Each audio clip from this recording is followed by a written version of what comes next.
రకాల ఆలోచన చేశారు. ఈరోజు కొనేటువంటి రేటు ఎంత ఉంది, ఇది తీసుకుంటే మనకి ఎంత భారం తగ్గుతుంది, ఎంత ప్రయోజనం చేకూరుతుంది రాష్ట్ర ప్రజలకు కానీ రైతాంగానికి కానీ అనేటువంటి ఆలోచన చేసి డిస్కమ్లకు సంబంధించి ఈరోజు కొనుగోలు చేసేటువంటి విద్యుత్ ఛార్జీలు కూడా తగ్గుతాయి. అదేవిధంగా అనేక సందర్భాల్లో చెప్పినట్టుగా ఆత్మనిర్భర్ భారత్కి సంబంధించి కూడా మనం మద్దతు ఇచ్చినట్టు అవుతుంది. ఎందుకంటే కేంద్ర ప్రభుత్వ సంస్థ కాబట్టి ప్రైవేటు వ్యక్తుల భాగస్వామ్యం కన్నా తక్కువ రేటుకో మనకు రావడం, మనం కొనుగోలు చేసేటువంటి అవకాశం కలగడం, కేంద్ర ప్రభుత్వ సంస్థని ప్రోత్సహించినట్టుగా ఉండడం, కేంద్ర ప్రభుత్వ సంస్థ నుంచి ఇచ్చేటువంటి దీన్ని రాష్ట్ర ప్రజలు రైతుల యొక్క లబ్ధి చేకూర్చేటువంటి విధంగా తీసుకురావాలనేటువంటి ఆలోచన. బహుశా అంత చౌకగా అతి చౌకగా ఆ రోజు విద్యుత్ అందించడానికి వచ్చాయి.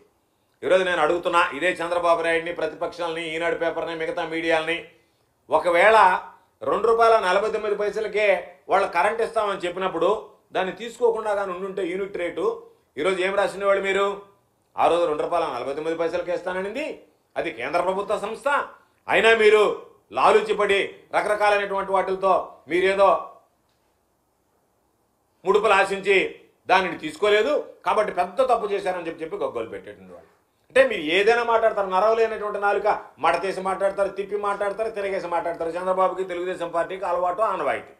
వాళ్ళ తానా అంటే తందానా అన్నట్టుగా కొన్ని పత్రికలు, మీడియాలు దానిని ఏదో ఒక విధంగా ఈరోజు వాటిని ప్రజల్లోకి ఏ విధంగా దుర్మార్గంగా తీసుకువెళ్ళాలనేటువంటి ఆలోచన. నేను అడుగుతున్నాను, ఆ రోజు ఉచితంగా ఇస్తే ఈరోజు మీరు ప్రశ్నిస్తున్నారు, తీసుకోకపోతే ఎందుకు తీసుకోలేదు, ఉచితంగా ఇస్తే దాని వెనక మీకున్నటువంటి ఆంతరం ఏమిటి, ఆలోచన ఏమిటి అని చెప్పి ప్రశ్నించుండేవాడు. కాబట్టి ఇటువంటివన్నీ వస్తాయనే రాష్ట్ర ప్రభుత్వం కేంద్ర ప్రభుత్వ సంస్థతో ఒప్పందం చేసుకోవడం అనేటువంటిది ఆనవాయితీ. కాబట్టి ఇది పారదర్శకంగా ఉంటుంది. కేంద్ర ప్రభుత్వం అన్ని విధాలు ఆలోచన చేసి నిర్ణయం తీసుకుంటుంది. అందులో భాగంగా మనకి తక్కువ ధరకే ఇస్తుంది. అన్ని ఆలోచన చేశాం. అటు కేంద్ర ప్రభుత్వం, ఇటు రైతుల ప్రయోజనాలు, తక్కువ రేటు రావడం, డిస్కమ్లకు సంబంధించి ఈరోజు మనం కొనుక్కున్నటువంటి వాటికి సంబంధించినటువంటి దాంట్లో ఎక్కడ ఇబ్బంది లేకుండా ఉంటుంది. అంతే తప్ప ఆదాని సంస్థతో నేరుగా ఒప్పందం చేసుకున్నట్టుగానే రాస్తున్నాయి. ఈరోజు ఒకసారి చూద్దాం. చంద్రబాబు నాయుడు గురించి ఈరోజు పేపర్లు రాస్తున్నాయి కదా, ఆయన బ్రహ్మాండమైనటువంటి సంస్కరణలకర్త, సంస్కరణలకు ఆద్యుడు అని చెప్పి మాట్లాడుతున్నారు.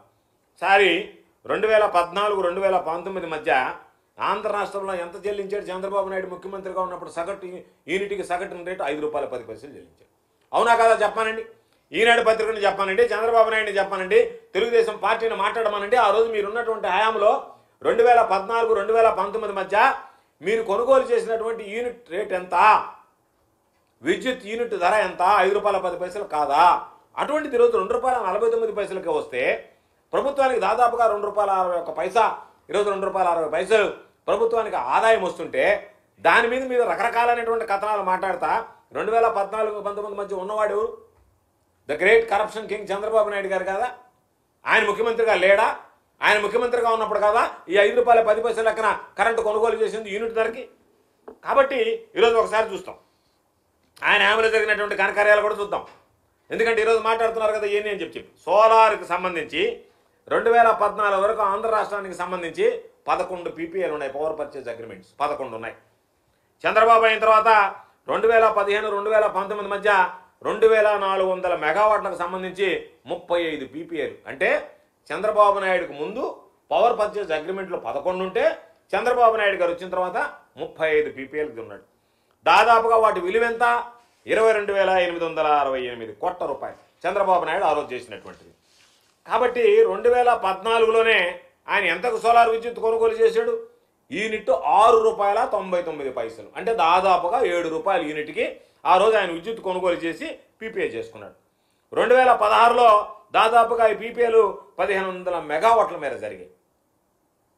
కాబట్టి నువ్వు చేసుకున్నటువంటి రేట్లు ₹5.10 దగ్గర నుంచి దాదాపుగా ₹5.10 దగ్గర నుంచి ₹6.90 వరకు ఈరోజు నువ్వు చేసినటువంటివి ఒక్కసారి చూస్తే మీ దగ్గర ఉన్నటువంటి పరిస్థితి యూనిట్కి గరిష్టంగా ₹3.74 నుంచి ₹4.84 వరకు చెల్లించాడు. ఇదైతే మరి సోలార్ విద్యుత్ అయితే 2014లో చేసుకున్నదైతే ₹6.99 లెక్కన చేసుకున్నాడు. 2016లో దాదాపుగా PPAలు 1500 మెగావాట్ల మీద జరిగాయి.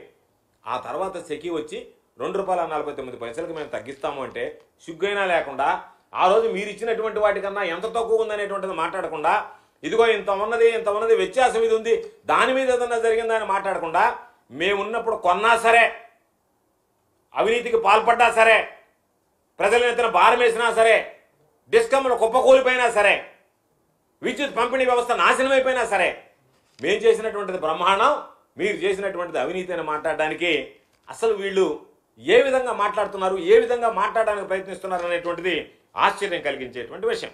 అందుకనే 2019-20 సంవత్సరానికి వచ్చినప్పుడు ప్రభుత్వం వచ్చినప్పుడు కూడా రెగ్యులేటరీ కమిషనే ఇచ్చింది.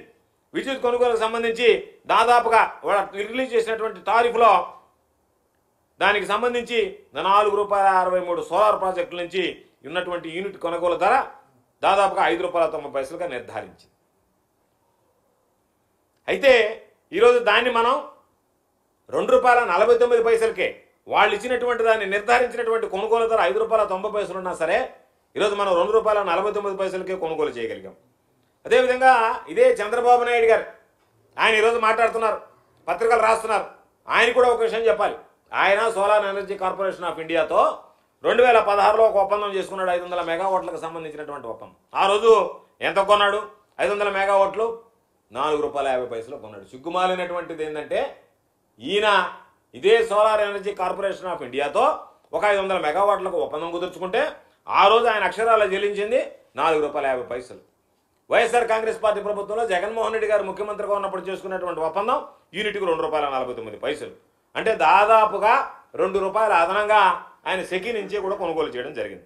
కాబట్టి దీని వెనక solar energy corporation of India దగ్గర ఒప్పందం చేసుకున్న దాని ఉద్దేశం వెనక ఉన్నటువంటిది మంచి ఉద్దేశమా లేదా అనేటువంటిది ఆలోచన చేయకుండా ఏదో ఒక విధంగా బురద తల్లి రకరకాలుగా, అంటే చంద్రబాబు నాయుడు ఆలోచన ఏంటంటే బురద తల తన హ్యాంలో ఏం జరిగిందంటే నేను బ్రహ్మాండంగా చేశానని చెప్పి అసెంబ్లీ సాక్షిగా చెప్పకూడనటువంటి అసత్యాలని మాట్లాడాడు, అసత్యాల ప్రచారం చేస్తున్నాడు. 2014 నుంచి 2019 వరకు చంద్రబాబు నాయుడు నిర్వాహకం ఏ విధంగా సాగింది విద్యుత్ రంగంలో అంటే ఉచిత విద్యుత్తుకు సంబంధించి దాదాపుగా 8,845 కోట్ల రూపాయలు దానికి సంబంధించినటువంటి బకాయిలు పెట్టాడు. విద్యుత్ ఉత్పత్తిదారులకు సంబంధించి 21,541 కోట్ల రూపాయలు బకాయిలు పెట్టాడు. దాదాపుగా చంద్రబాబు నాయుడు రాకముందు 29,552 కోట్ల రూపాయలు ఉన్నటువంటి విద్యుత్ రంగంలో ఉన్నటువంటి బకాయిలు 86,215 కోట్లకు చేర్చాడు చంద్రబాబు. అది ఆయన సమర్థవంతమైనటువంటి పాలన. ఆయన చెప్పుకుంటున్నాడు, నేను సమర్థవంతంగా పరిపాలించాను, జగన్మోహన్ రెడ్డి గారు వచ్చిన తర్వాత అది చేశాడు ఇది చేయలేదని చెప్పి నీ హయాంలోనే ఎన్నడూ లేనటువంటి విధంగా ఎంత అప్పుల్లో విద్యుత్ రంగం కూరకపోయింది, ఎంత సంక్షోభంలో పడిపోయిందని చెప్పడానికి ఈ లెక్కలు ఒక ఉదాహరణ అని చెప్పి సందర్భంగా తెలియజేస్తున్నాను.